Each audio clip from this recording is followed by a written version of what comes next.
All righty, we are live, baby. What's up, Real? Ha. How y'all doing today? What You up, boy? guys are witnessing history in the making, as Yes, this sir. is our first, I think, official podcast episode. We will get some things in order. The mics will come into, in the future.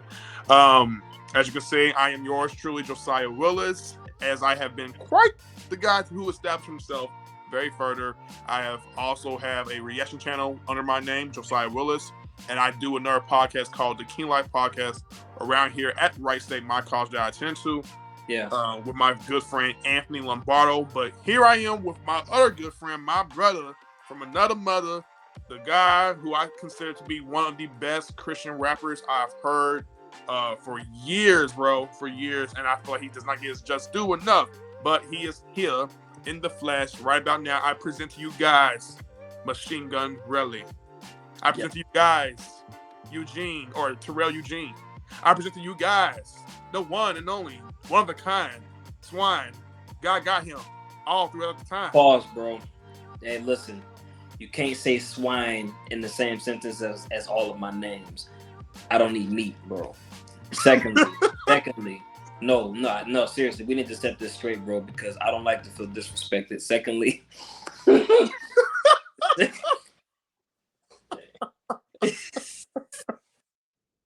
I couldn't take you seriously no matter how hard you tried. secondly, bro, I'm not your friend. You call me your friend. I ain't your friend. And I ain't your brother from another mother. I'm just here for a check. Just hurry up and get this going, bro. I ain't got time. Right.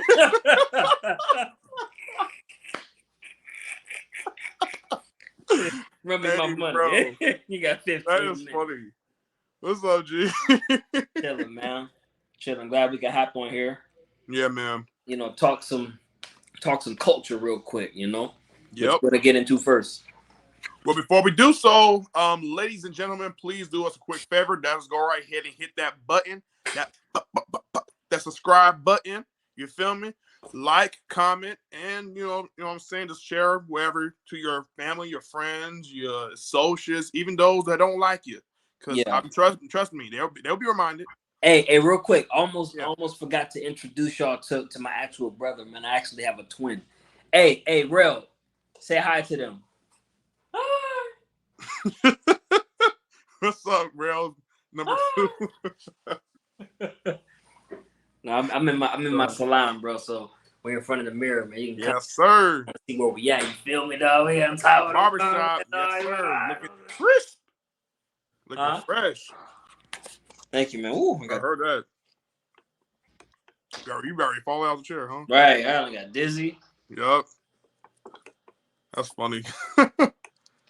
So yeah, man. What I was about ready to say.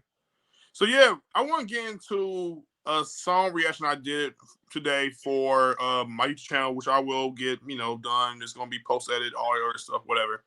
I did a reaction to Joyner Lucas' Devil's Work 2. Mm-hmm. I didn't get a chance to do Devil's Work, the first one, because that was in 2019, and I didn't even do my overall reaction channel up until a year later in April of 2020, which is when I first started. So, and I've definitely come a long way, man. I'm at 1.75 subscribers, 1.75 thousand subscribers. Yes, sir. There we go, yes, bro. Congratulations, bro. Proud of you. Look at that. Thank you, bro. I appreciate it. It's a blessing, man. All I can say is God's good, period, bro. Yes, but for me, listening to Devil's Work 2 was a very interesting take, because when I was doing the reaction, I couldn't help but feel really like emotional. I wasn't crying or anything during the video of anything, but it felt like something was just kept on hitting me in my chest, like over and all. Like just hearing it all together, it was crazy. Yeah. Like what part stuck out to you? Because like I seen a snippet on Instagram, and I haven't heard the song, but I heard Devil's Work 1 when it first came out, and I kind of know the narrative that he follows. So like, what part made you almost come to tears? Oh man, hearing about Takeoff, yeah. Yeah, he had a line in there. He talked about Takeoff, and I remember that day being like, it just didn't feel real. You know what I'm saying? It was the same way I felt when it came to like going through life, losing Kobe Bryant, Juice WRLD. He talked about that in his record as well. Um, we've lost people who have died due to illnesses, due to gun violence, due to stabbings, you know what I'm saying? Stuff like that he really touched on that was just like, it was even hard for me to do. It was one of the hardest reactions that I've done to me, to the point where I feel like it's not up there amongst my best reactions, because it was too, I don't know, it's too like depressing, you know what I mean? Like, it probably makes somebody feel a little sad having to watch it back and be like, blah, blah, blah. But I think people love when you provide commentary on the record overall. So that's what I'm going to go and say about that one. Yeah. So Takeoff. That was it for you. Mm-hmm. I Yeah, feel it. bro. Yeah. Yeah, I was a kid growing up listening to Migos in 2010. I forget what year it was when Migos first came out with Versace. You were And a kid, bro. I was a kid, man. Like, I was a man. yeah. Man was a kid. I was a kid, man. Kid. But no, I felt like, yeah, it just felt, not real, man. It still don't feel real to this day. And that's just really evident of how hard they put in with their music over the last few years. Takeoff has arguably been the best Migo out of the whole entire group. He can actually rap when he wanted to. The Migos may have not been the most lyrically conscious rappers, but when they put on music together, no one can touch them. I agree. Yeah. Yeah, man. Yeah, I when Takeoff died, bro, like that, it broke my heart. I know we about to get into the devil's work, but I guess if I was in Joyner Lucas's shoes making this song, like, the part that broke my heart about Takeoff is the fact, no pun intended, I felt like he was about to take off for the first time. I felt like Offset and Quavo were getting so much shine, man. Yeah. And he just always seemed like the underdog. Like, he was literally left off of Bad and Bougie. You know what I'm saying? Like, they made a whole thing about it. You know what I'm saying? He was literally left off. And then him and Quavo made a little mixtape together, made some songs together. And it was rocking, bro. And it just seemed like he was finally starting to, like, get his buzz. And then he freaking dies. Yeah, bro. Like, that was heartbreaking to me, bro. Like, yeah, that was tough.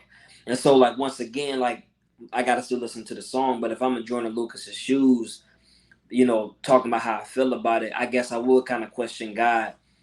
Like, why would you allow something like that to happen? I can't say that you did it, right? But, like, why would you allow that to happen? You know what I'm saying? Like, you know how, like, certain things almost take us out, but then God protects us from it. Like, why would God allow that to happen? You know what I mean? Yeah. Yeah, I agree, bro. I agree. I think, but I also think we will never know. We will never know why. You know what I mean? That's the sucky part about it. That's why we have to ask these questions and convey these messages, because in our minds, we oftentimes, I think every single day, we wonder. We always wonder why things happen, whether everybody dies or not. So we tend to wonder all the time. We never stop wondering. We never stop thinking in our brains. We constantly think, sometimes to the point where it becomes unhealthy. Yeah. And I feel like Joyner he's coming with, not that it's unhealthy, because I feel like it is healthy. It's because he's expressing himself therapeutically. But at the same time, I feel like what could be unhealthy is him having to, beg the question multiple times, and then he never gets that answer. Yeah. Yeah. So Devil's Work to me is powerful. Before we get to to the newest one, let's go back to May of 2019 when it first came out. Yeah. Around that time, we had lost some pretty big names around that time, bro. Yeah. We lost, names like Nipsey Hussle. We lost him. We lost, of course. It was still kind of like apparent about Pac and Biggie. Easy was talked about. Michael Jackson was talked about. We also was talking about how R. Kelly, around that time was, I think the Survivor R. Kelly documentary had just came out, and R. Kelly has not been the same since. Huh? He put that in there. Yeah, he talked about R. Kelly. Yeah, and I think he may have. What's interesting about the first Devil's Work was how the scenario was painted about trading people in instead of the ones that are still living. Yeah. Trading people who died, for the ones that are still living. Whereas when you get towards Devil Works Part 2, it's him not saying he's going to go that route, but more so trying to reason with God as to why. He's still trying to figure out why. Yeah. So what were your thoughts about the first one or the initial Devil's Work when it came out? What I like about it is his ability to convey thought. Like, I think that his thoughts and opinions are valid, bro. Like, as an artist, I don't know if he was speaking from his own personal thoughts, which I'm sure a lot of it was birthed out of that, or if he was speaking on behalf of what he feel like most people would think. Yeah. You know what I'm saying? How can I say? If I was in Joyner Lucas's shoes, I would do that. Mm-hmm. I would rap on behalf of what I feel like people would think. But then I would also flip it and like explain on why I think God would allow something like this to happen. Not exactly with an answer, but kind of explain God's nature. Yeah. Yeah, so like a lot of times things that are bad to us isn't necessarily bad to God. Mm-hmm. Death is something that, unfortunately, death is something that awaits all of us. All of us have a time to go, whether we go naturally, whether it's through a sickness, a car accident, a plane crash, you get bit by a dog. I don't know, man. Like we all have a way that we leave, and so like we don't know what God's purpose was in Nipsey Hussle's life. Yeah. It may seem like he had more to do, but just maybe God was done with why he was here. And that's just me. I'm not like trying to answer his death or anything. I'm just speaking. Right. I don't know why Mac Miller left, but maybe God knows. Yeah. You know what I'm saying? I personally believe, man, that as the Bible says, his ways are not our ways. And then I think that when we learn how to get out of God's business, we won't drive ourselves crazy. Mm-hmm. It's one of those things where we just kind of say, okay, God, I don't understand it, but I trust you. That's where faith comes in. Yeah. So that's my take on that. I like that, bro. I like that take very, very well because it illustrates why God goes about the ways he goes about things. Even though we don't fully know, because once again, he's more all-knowing than we ever will be, right? Mm-hmm. But at the same time, he understands that we're human. And we go through human emotions, we go through human conflict, battles in our minds, wars in our minds, sometimes having to instill peace, but only knowing for a fact that it's for a moment. So like we can all go through it because we all relate, and whatever we relate to resonates so deeply with us. And I think that's what Joyner was really trying to. I think he was trying to convey it not only through his own thoughts, but through the thoughts of how we always have felt, but have never said it like publicly. You know what I mean? Agree. Yeah. And I think that's what he was able to do with Devil's Work was like, I'm going to paint this picture of that everybody has been feeling for years. Yeah. But also even with recent times. So 2019, when we lost Nipsey, I'm not gonna lie, bro. When I found out about it, because I remember reading about it on Twitter. I just came back from working at Taco Bell. I did fast food around that time. I hated it. I kind of still have a little grudge working there, but I don't have the grudge with most people. I just got a grudge working there in general because it was a bad experience. Anyways, you were in there. You were like, it's a wrap. I gotta go. Yeah. I see what you did there. You see what it is? It was a wrap. Yes, sir. That was good. That was good. But no, it was funny because it was on a Sunday, and I came back, and I think I was doing homework after I got off work, and I go through and I get a Twitter notification from either my laptop or my phone, and it said Nipsey Hussle has been shot. Like, and it said like 6 times. It said 6 times. I was like, whoa, dang. So I'm thinking maybe it was a drive-by shoot, maybe it was something that was, blah blah blah, right? But they said but it's funny because when I was reading up on it, it said he was in critical condition. No one had confirmed that he had passed away. And I'm thinking, oh, he gonna pull through. He gonna pull through. He got pulled through, man. Ain't no way he gonna be put out like that because he just came out with Victory Lap like about a year ago, and that album was fire, bro. Like I love Marathon. To this day, yeah, man. To this day, I think it's one of the best hip hop produced albums. Yeah, ever made. Seriously, a rapper like at least out of the West Coast. Come on, bro. Like, so I remember going to my mom's room and my cousin was on the phone with her talking about it. Mm-hmm. And my cousin confirmed to my mom that he had passed. When she told me that, and I'm gonna try my best not to get emotional, but when she told me that, I broke down in tears, bro. And I remember thinking to myself, why is it that a black man who comes into doing rap, trying to put out messages, good or bad, indifferent, whatever, has to lose his life due to gun violence? And you could argue it's a product of his environment. You live by a sword, die by a sword, because the guy was involved with gangs and blues and whatever Crips. I don't know. I can't really put a finger on what it was. I think it was Rolling 60s, I believe. The fact of the matter is, regardless of what happened or what he was known for doing, I still felt like he didn't deserve to die. Of course. And it's funny too, because when he passed away, he was 33 years old. That's how old I am. 33. 33, bro.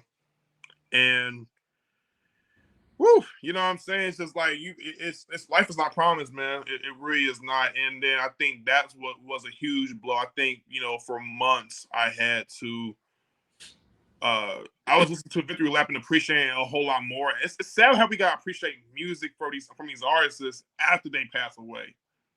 Like, that stuff is trippy to me. Yeah, man. Even with you saying that, like that in and of itself, going back to God and His ways, not being like our ways. Mm-hmm. Sometimes we forget, man. God lives in eternity. We live in time. God is everlasting. We go through stages. Yeah. So God just is. But we got to be babies, and we got to be kids, and we got to live, and we got to die, and we got to transition. You know what I'm saying? So like to God, Nipsey is still Nipsey. Because we knew him before he was formed in his mother's womb. Yeah. Right? So even though he's dead to us, Nipsey still lives. He never changed. And God's sight, he's just present with the Lord. Right? So I'm saying all this to say, just maybe, his death is what caused him to be appreciated. Not just him, but his whole movement, his mentality, the people inspired. Now we're taking him serious. Because I remember when Nipsey came out. He came out with Wiz and Mac and Kendrick, but he wasn't recognized. Yeah. Right? And then even when Victory Lap drops, he finally got his big break, but it still wasn't, you know what I'm saying? We weren't saying Nipsey Kendrick, you know what I'm saying? We weren't saying Nipsey. Oh, it's still like, hey, this guy named Nipsey made a great album. Right. Dies. Now the marathon and the continues, and we're motivated by Nipsey, his mentality, Dr. CB. Now we're inspired by his lifestyle that we didn't get to see until he died. And sometimes, bro, let me say this the right way. Just like Jesus, our impact can be more impactful when we're no longer here. Jesus touched more souls dying and raising and going into the heavens than what he did when he was on earth. He only had 12. We talked about this. We did. We talked about this the other day, bro.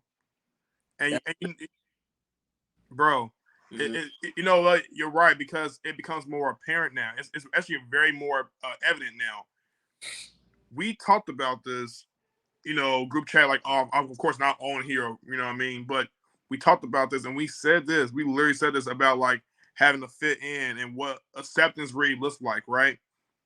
Jesus never truly fit in, Mm-hmm. right? When he was here, he did not fit in. You know what I mean? Like, yes, he had disciples. Yes, he was known for turning water into wine and doing these miraculous miracles, right? Which were amazing. But he was never appreciated enough after he passed away. I mean, before he passed away, he wasn't appreciated until after. Until after. Yes, sir. Yep. And Yes. then he rose. He rose in 3 days. And yes, we know the overall story. Everyone knows about it. In case you're a believer and believe and you're a Christian, you would know this, right? Or you just know this based off of history or whatever. So my point is, Jesus did not fit in. He didn't get his notoriety. He didn't get his appreciation. He didn't get his love. He didn't get his gratitude. He didn't get his flowers. He didn't get his recognition until after. Facts. And it's so sad that it has to happen that way. But at the same time, it makes most sense. Mm-hmm. Mm-hmm. Real recognize real, bro. I Yeah. love that term. I love it. I love that. I mean, not that term, but that phrase overall. Like, real recognize real. Mm-hmm. Because it's so true. It's Yeah. so true. Yeah, bro. Like when we're followers of Christ, or we start to fall into alignment with His will, it then becomes about purpose, Mm-hmm. rather than us individually. Mm-hmm. And sometimes purpose is developed through things that are uncomfortable, such as death, or Nelson Mandela spending 30 years in prison. Yeah. Joseph being thrown in the pit. You know what I'm saying? Like, purpose becomes the motive when you're dealing with God. And I meant to say this, going back to Jesus. Notice, bro, we talk about Jesus dying and him being more impactful after he left. Mm-hmm. Notice how Jesus did not want to die. Mm-hmm. He said, Father, if it's your will, take this bitter cup away from me. Mm-hmm. But not my will, let your will be done. Because it's not about me and my well-being, it's about purpose. Amen. And Yeah. sometimes God's purpose or the greater good happening requires us to die to ourselves. Mm-hmm. Whether it's spiritually, sometimes physically. You know what I'm saying? Yeah. Whatever God's will is. Because what's bad to us isn't always bad to God. Anything that goes against his will isn't necessarily evil. Yeah. We're doing more evil living comfortably and avoiding God's will than, than us submitting to his will, even if it costs death. You feel what I'm saying? Yeah, yeah. So yeah, bro. I'm not going. Yeah, I can stay on this. I agree, bro. Forever. Yeah. For sure, man. Do you agree with the message that Joyner said on the first one where he went? Where did he go? Where basically he trades in the lives for the ones that were the ones that play a part in resulting in the deaths for those that we have always admired or loved. Do you agree with that message that he was trying to put out for the initial one, or do you go, nah, they don't necessarily need to die? Because for me, I don't wish that for nobody. I don't have hatred for nobody. But I can't say the same for how even those who are in the faith feel. So I'm curious, how would you assess to that? I think that is, once again, if I was since I'm an artist, if I was in Jordan Lucas's shoes and wanted shock value, I may say something like that because I think a lot of people would feel that way. But do I agree with that being a literal sense of way of thinking? No. Yeah. Okay. Because again, bro, what's bad to us ain't always bad to God, or it's not always bad indefinitely. Death is not the worst thing. I hate to say this. This may sound dark, but this real talk. There is a reason why when people get so depressed, they feel like leaving this life is the better way. Mm-hmm. because something says death isn't the worst thing. I hope that that's not, you know what I'm saying? I don't want anybody to take I it can, the wrong I way. can understand. I can understand. All I'm saying is death isn't the worst thing. And so you don't know what God may allow somebody to live through if they're evil. Mm-hmm. Do you know what a sleepless night really feels like? Hmm. You know what mental torment really feels like? Yeah. You know what I'm saying? Do you know what weeping and gnashing of teeth is? Hmm. You know, like that's torment. You have to be alive to feel torment. Yeah. See, when you die, right? Like going back to Nipsey, assuming that he gave his life to God. I don't know, but in the case that he did, Nipsey is he chilling, dog. He good. And guess Yeah. what? If we living right by God and we accept Jesus Christ, our personal Savior, we're gonna be chilling with them too. Yeah. And it's not even gonna be a death. We're gonna transition into that. Yeah. That that's what we're aiming for. That's why we live in this life in the first place. Mm-hmm. Death is where our reward is. Mm-hmm. You know what I'm saying? So once again, when somebody is doing so I've noticed this, bro. I'm not trying to overtalk. I just want to say this real quick. Oh no, you're fine. Bro, I have noticed, bro, when people finally get on the wave of God, a lot of times people are taken out of here.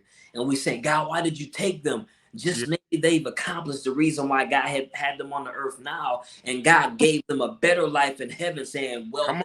faithful servant. You're able to leave this evil world now and be present with me in the land of perfection. So Mm-hmm. we're saying, God, why'd you take him? He chilling. Hmm. That's like me flying to Hawaii and y'all crying, Thrill ain't here no more. I mean, I know, but I'm on vacation, dog. I'm chilling. I'm in paradise. Right. So Yeah. like, you know, so we look at people like I'm not gonna name no names, but I remember in the first one, Joyner Lucas was naming names of people who he would rather see dead. You never know how God is dealing with evil people. You never know. Mm-hmm. Or you don't know what is about to. I've seen it with my own eyes. You Come don't. on, bro. That's facts. Come on, man. You talking, bro. So We preaching here. We preaching to the choir. You know what I'm oh, saying? Yup. facts, bro. I hope this uplifts everyone's spirit when they hear this conversational piece about the matter, because it really it's going to help people. You know what I mean? This is going to help people. I already know this is going to help, but I also know that through Joyner Lucas, whatever he says and conveys, it also helps. It may not help perfectly based off of you or kind of like a critic, a critiquer, or someone who's very critical about cussing or explicit language.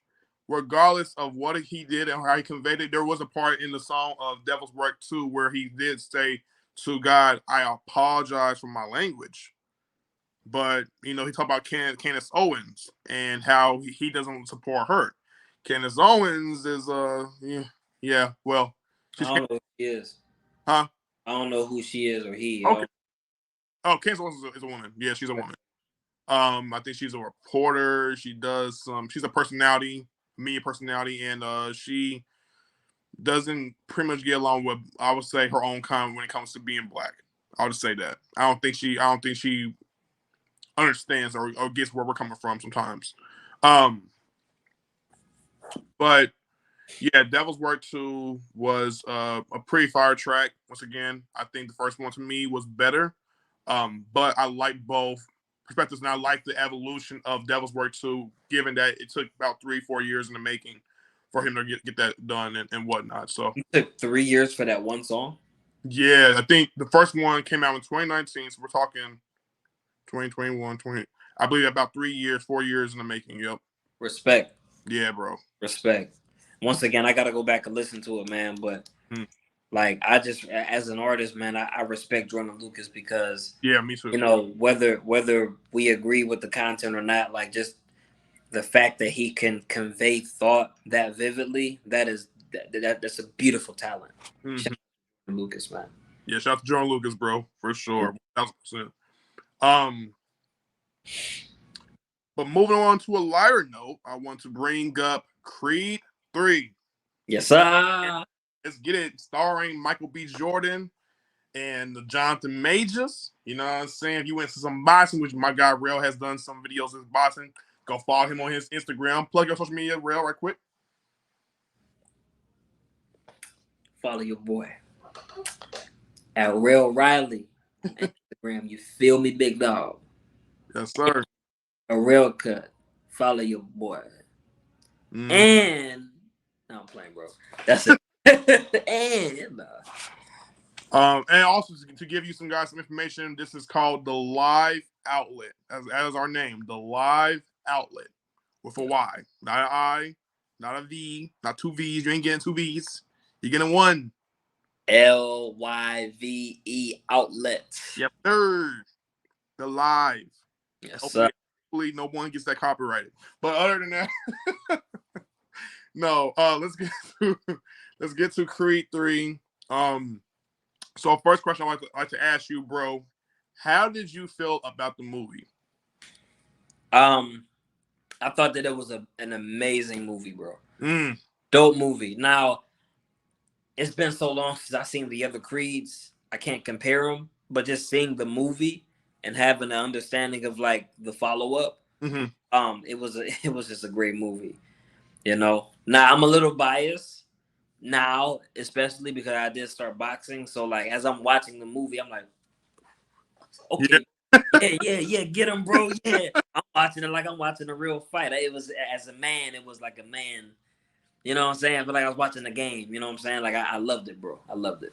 Yeah, man. I loved it too, bro. I did. I think, and I know it's gonna be, people are gonna be like some debatable about this and try to argue with me in comments. Please keep it nice, people.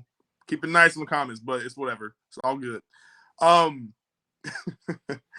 My thing is, this to me was the best out of the whole entire Creed series. Okay. I think this is the best because I feel like you were met with the complete package of Michael B. Jordan's Adonis Creed. He had already had achieved his success. He's done very, very well, and I feel like the theme of this film was focused a whole lot more than it was for Creed 2 and then for the first Creed. The first Creed was you know what I mean? Like the first Creed felt like it was more of an introduction of coming to who he is, being that he is the son of Apollo Creed from the Rocky franchise. Right? The second one gets you into, okay, continue on with that story. And we're still with him, but we have to focus on him and Rocky. And it felt like for the longest, the first two was going to be Creed and Rocky, Creed and Rocky, Creed and Rocky. In Creed, you just get Creed. Yeah. He's finally stepping out on his own, being by himself, getting out of Rocky Balboa's shadow. Not to say that Rocky Balboa was trying to steal his shine away or anything like that, but we were still telling that story about Rocky, and we had already had getting that story for like the past 15, 20 years, bro. Like it's been long. I'm just talking about in terms of like, okay, like like from the 80s to somewhere in the 90s to. Bro, we talking like 30, 40 years, bro. Yeah, bro. Oh, so it's been longer than that. Right. You're absolutely right. Yeah, you're right.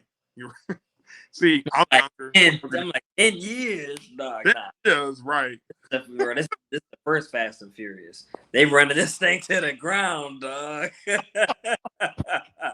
They're not playing. They getting all their money. Yeah, bro. I'm weak. But nah, man, it was beautiful to see him actually take direction. And it's funny because he actually did, being that he was the director of the film. I thought the visual designs looked really good. The effects looked good. Some of it was inspired by his love for anime, Michael B. Jordan's love for anime when it came to Dragon Ball Z and Naruto. I was like, okay, that's interesting. So that's what he would tie into. When you saw those fights in the scenes, it reminded you of like, okay, when a buy breaks or when something happens, you see that in the animes as well. See, I haven't. I stopped at Dragon Ball Z when I was like 13, bro. So okay, yeah, that's whatever. It's all good.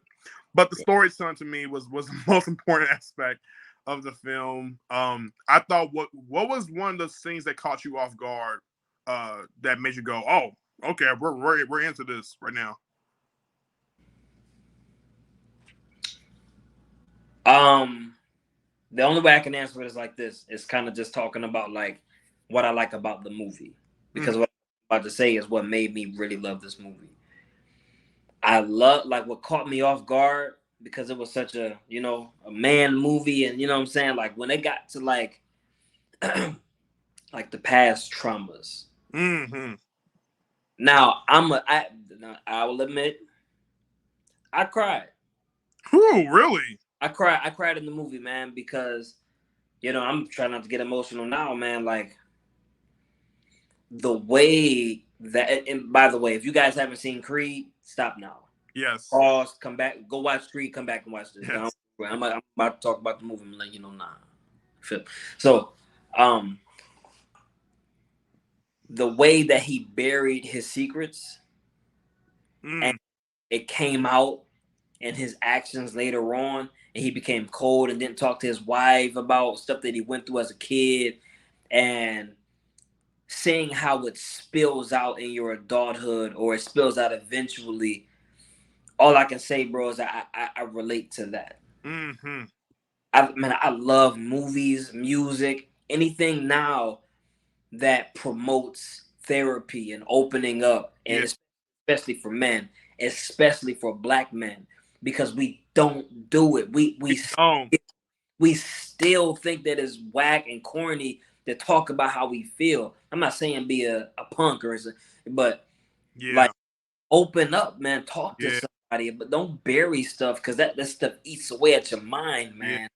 And so, like, I'm not trying to overtalk, but as I was watching the movie, bro, like, I just loved how somebody as manly and masculine as Michael B. Jordan can become that vulnerable and say, "Dang, bro, like I really got some past trauma I got to deal with." I could relate to that. I agree, bro. Yeah. I 1000%. You hit the nail right on the coffin for what I was about ready to answer with too. Yeah. I think what was interesting to know, and this is, you guys understand, this is why he told y'all go and watch the movie. He plugged that in very quick. So if I spoil something to you guys, just so you know, he already let y'all know to watch the movie first. Yo, fuck. Watch Creed 3, okay? I liked I was really caught off guard when I saw the scene where it was him and his friend. You know what I'm saying? Of course, we got two young actors who I've actually seen before. One of them being in the show All American, that I'm a big fan of. I like watching the football series All American show. And one of them ends up going to the store and he sees a guy that he recognizes, and he goes, Leon? And then he looks at him, and then all of a sudden you're thinking to himself, like, what does he know this Leon guy for? Is he some guy he probably hanged out with? Is he cool with him? Is it? I have no idea because I didn't know what was going to happen. And then once he starts, boom, and he just beats him up and just like, he's hitting him with haymakers left and right. I'm like, oh my God. Like watching that in the theaters, it was so loud and it made you go, whoa, like I ain't, like I did not expect that whatsoever. Like years. It'd be loud, bro. It do be like, oh, right. And it fast forwards to Creed fighting in South Africa with the guy I think that he fought in the first film, which it was a nice callback too. I love that because now you're like at last asking questions and wondering, okay, why did he do that? Why did he go that route? And it turns out when they were in a group home, which is funny because I believe, Red, you can relate to this. I believe you shared me some things about this before. I cried, bro. Remember? I'm telling you, bro. I'm telling you. Yeah. When he told his wife, when Creed told his wife that they were abused by him, and no, he had mentioned about, of course, how people typically think about abuse when it comes to it being sexual. They were physically abused. And they was often getting beat on and made fun of and insulted. And I believe his friends would join in and they would beat him and his friend. And Dane was around that time, was with him because they stayed in the same room together. And they would get, beat on. You know what I'm saying? Or made to go about fighting each other. And so part of his anger, part of that mental cycle where he kind of like has these, flashback moments, that's because of all the trauma that's been built for him growing up. Now this is way before he gets like put together with Creed's, wife or his stepmother. Yeah. So it was. I thought it was very interesting about the lingering traumatic effects that it led on for his life, and why he didn't want to tell his wife about it initially. He was like, "No, I want to bury that. I don't want to remember it because it was hard to go through. But I don't want you to feel." But also too, and it goes back to the tough macho aspect of how we feel sometimes as men. He didn't want her to feel sympathetic towards him. He didn't want her to cry for him. But the moment he was able to kind of like it was like Felicia Rashad. By the way, Felicia Rashad, my God, give her an award. Give her an award for just being a lifetime icon. Like she's been What? Felicia Rashad, yeah, the mom. Like she's incredible. Give her. Never mind. What you finna say? Go ahead, bro. Nah, she did a good job and a really good job, and I felt like in the film she was like his surrogate burial. Mm-hmm. You know what I mean? Like what he couldn't begin to, tell what he couldn't begin to express to his wife about his past, he had to lose his future. A part of his future. And Mm-hmm. I felt like she played that part of losing it for him to okay, you know what? I just lost the woman that I love so much, so deeply, who took me in when I was fighting all throughout my life. And now that I have lost her, I can finally let go and let in. And that's when you have that scene with him and her, and he tells her all this he went through. Because his mom died. Huh? Because his mom died. Because his mom passed away. Pause. What's bad to us ain't no bad to God. Yep. Carry on, bro. I love it. No, I love it. I love how you entwine that too, because once again, it carries on another thing. But I thought it was just the film was remarkable to me, man. I thought it was one of the best boxing films, and I thought too, Jonathan Majors, my God, as a villain, he played that role, bro. He played that role really good. He has that look. Yeah. Yup. Yup. I love it, bro. Yeah, man. What did you acting wise? Who stood out to you the most? Was it really him, or do you feel like some people didn't get enough credit for what they did in that film? I gotta give it to Majors, bro. Like only because like he's a new character, so of course we're gonna expect Michael B. Jordan to do well because he's familiar with the role. Right. So just come in as a new guy and kind of like a new actor because he's kind of a new guy in the industry. Yeah, I think that he made his stamp in Hollywood with this movie, bro. He did his thing. Yeah, he got in really good shape too in that film, bro. I was like, dang, bro, dude's real chisel, got the body like. Yeah, bro. He motivated me to get back in shape. You can tell, right? Look at me. Yes, sir. Man, look at this muscle, man. Shout out to what's his name? Majors. Yeah, shout out to Mr. Majors, man. Yeah, major muscles now. Yes, sir. Look at that. Major right. Side note, Jonathan Majors actually did a film where my teacher that I have here in college did a film with him. Yeah, it's crazy, bro. He did a movie. There's a movie called White Boy Rick where my teacher actually had a few more scenes in the film, but they cut it to just that one cameo scene where it's with him and Jonathan Majors. I'll definitely show you a clip or a video eventually for that, or maybe a picture.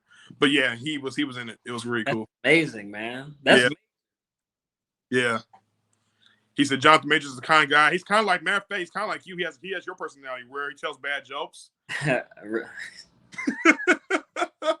My personality is bad jokes, huh? Like, that's my personality. I'm not nice. I'm not me. I'm bad jokes. That's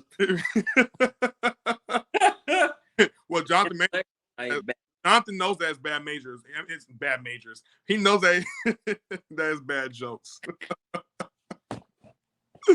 Bad Majors. Jonathan knows that as Batman. I'm done.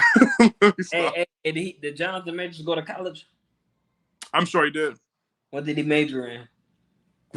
Oh my God, Majors. Majored in himself. He majored in himself. He majored in Jonathan. He majored in John. Wait, Jonathan University.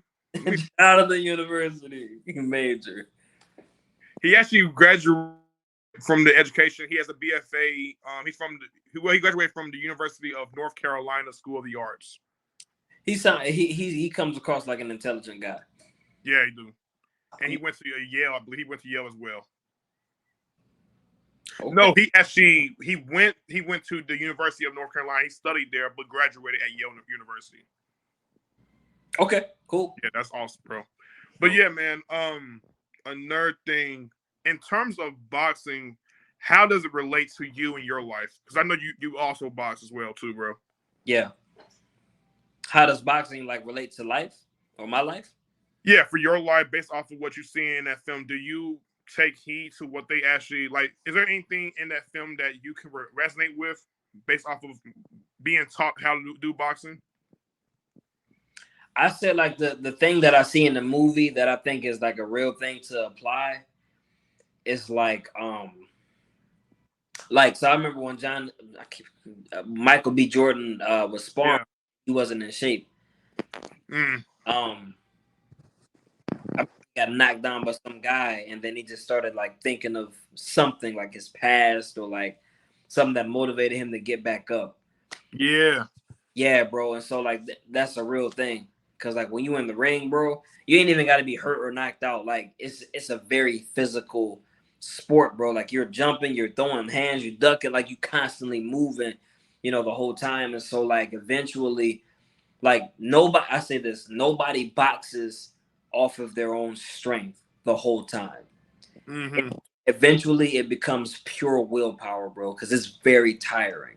And so like the way he tapped into that thought process, what he thought of, something snapped when the J. Cole part came on. He thought about something that happened and made him get up. Like, I love it. Yeah, bro. Like, but that's a real thing in boxing and in life.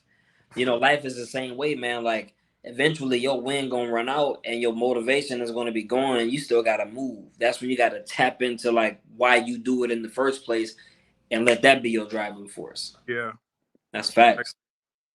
I agree. I thought their rivalry, I love that scene, that little teaser in the film where Michael B tossed to him, real? Yeah. Okay. Michael B tossed to him in the locker and in the locker room, and he tossed to him, and afterwards he's like, "Good luck with your fight, bro." Blah blah blah. You know what I'm saying? You kill it out there. You do very well. Trying to encourage him, right? And you have that scene where Michael goes around the locker room, and he stops and he turns around and he looks at him, and then his friend does the same thing, looks at him. Yeah. I was like, just little things like that told a great story. In other words, it highlight what was to come following in the movie. You know what I mean? Yeah.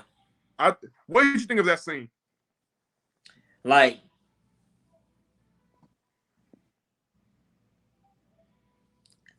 I said this lightly because I'm not a producer. Sure. I think it was dope, but okay. Like, I think that they were giving it away too much. Okay. Like we can tell that they're gonna fight, right? But you didn't have to make it obvious their whole time being together. Okay, got you. You know what I'm saying? Like when I watch the movie, I like a little bit of surprise. That's my one critique I would have with the film. I wish they would. Because to me, Jonathan is his Clubber Lang. Yeah. Well, right for Clubber Lang with Mr. T, I feel like that was Michael's Clubber Lang. The difference is, Michael's Clubber Lang relates to him, right? Because they were brothers, they were boys back then. They were cool. My thing was, I think my critique for the film was, why couldn't we give him a few more bouts? Give Jonathan's character a few more bouts where he's beating up fools to the point where it makes him look so dominant, no one can beat him. instead of he beats somebody, wins the title, and then faces Creed, and eventually, if you watch the film, he lost. Yeah, bro. Yeah. You know what I mean? Like, yeah, like I think that I don't know how they would have done it. It's a great movie still, by the way. Right. By the way, but I wish they would have found a way to make it seem like Michael B wasn't going to win. Mm-hmm. I wish they would have made it seem like maybe they weren't going to be enemies. You know what I'm saying? Like everything was just so obvious. Like I knew what was going to happen. Yeah. I already knew Jonathan. I want to say Jonathan McReynolds, bro. I know. I've got his name wrong. I've done the same thing, bro. I get mad at myself, bro. I'll be like saying Jonathan McReynolds. I'll be like, no, it's Majors. Just like, remember, it's Majors, bro. Shout out to Jonathan McReynolds, man. But like I knew that Michael B was gonna come out of retirement. You know what I'm saying? I'm just waiting for it to happen. I already know that dude is gonna try to flip the narrative and fight Michael B. You know what I'm saying? I'm just waiting for it to happen. So like I just wish it was just more I wish it was less predictable. Yeah. Or at least have enough in there that I forget that it's supposed to even happen. Mm-hmm. I don't know. I'm not a director or producer. That's just, that's that. I feel you, bro, on that one. I'm not even gonna lie, 1000%. I will say though, when it came to the fight, that was one of the greatest boxing belts I've seen. Oh, and I love that they told a story of them going from round to round and round to where you couldn't tell who was going to win. Yeah. You show moments where Michael tried. What I love too about it too was he held back fighting him because he still felt like this is my brother. What am I doing? Why are we here? Yeah. Like I love those nuances because in a fight, in a bout, I love storytelling. I know you don't like me bringing this up sometimes, but I'm a big professional wrestling fan, right? And they like to tell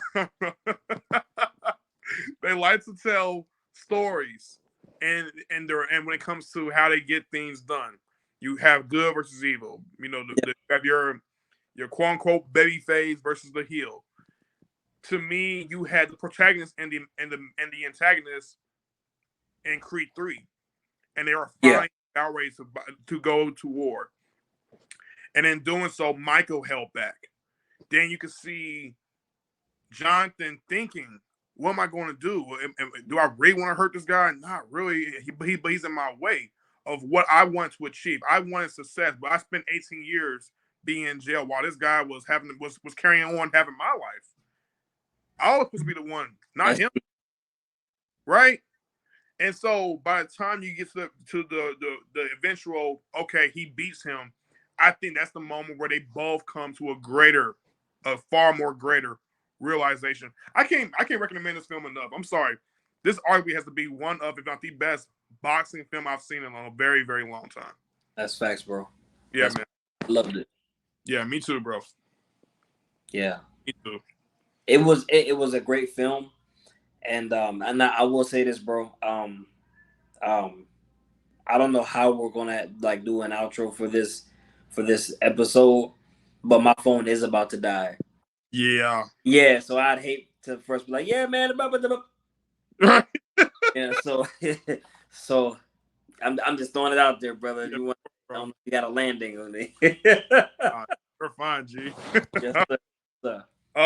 Before we do so, go ahead and end off. I'm actually keeping it real with you. I know I'm not perfect, but I'm going to go ahead and plug in my social media. But before I do that, I will give me 1 second. I'm actually gonna go towards I know this is where you insert the crickets in here. It's like, sorry, come on. What are you doing? Are you there? Josiah, come on. He's taking forever. Yep. Hurry up. Hey, bro. All right. Okay. All right. Here we go. Cool. Okay. Yeah. I'm here. Don't you worry. So, follow me on my social media from Facebook to Instagram to Twitter.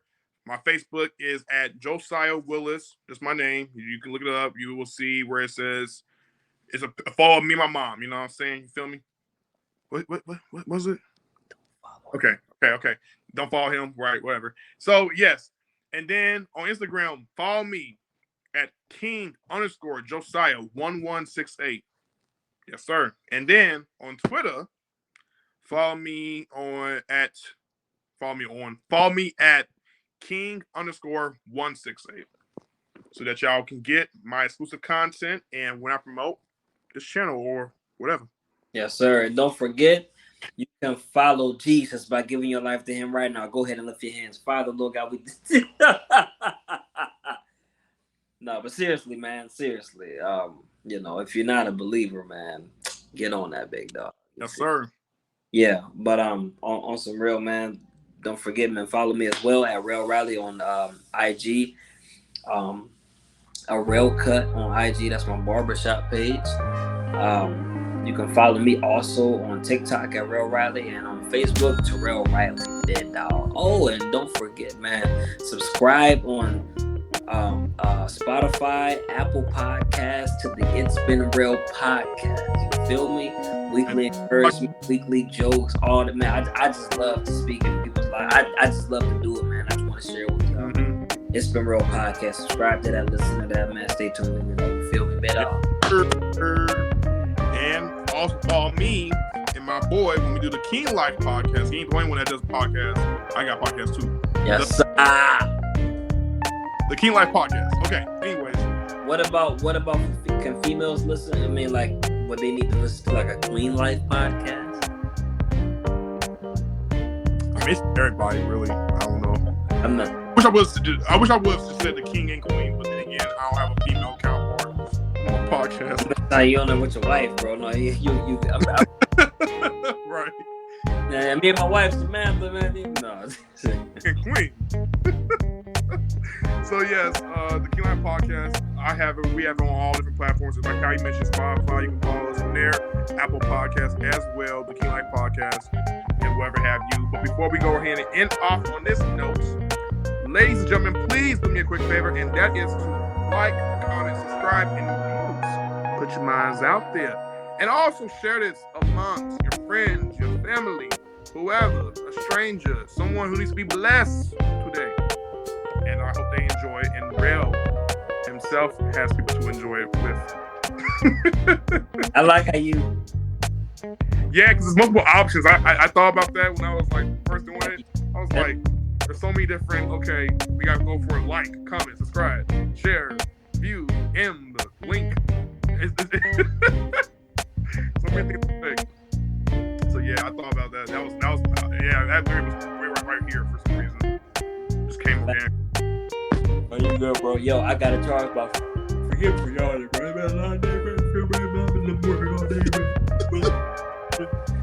I gotta charge my phone, man, before it dies on me. No problemo. So, man, hey, man, love y'all, bro. Thank you for being on here with me, man. We're gonna do this again. I love what we doing. You know what I'm saying, man? You know, have a blessed night. You feel me? Check me out later, man. Yeah. We'll be back, guys. Love y'all. Yes, sir.